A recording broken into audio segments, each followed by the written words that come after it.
இடத்தில் இருக்கும் போது உலகம் உன்னை மதிக்கும். உன் நிலைமை கொஞ்சம் இறங்கி வந்தால் நிழலும் கூட மிதிக்கும்.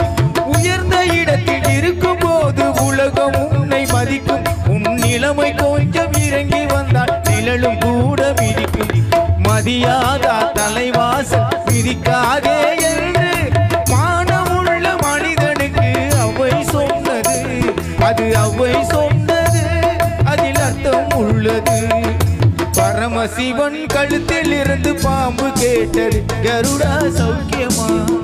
யாரும் இருக்கும் இடத்தில் இருந்து கொண்டால் எல்லாம் சௌக்கியமே. கருடன் சொன்னது, அதில் அர்த்தம் உள்ளது.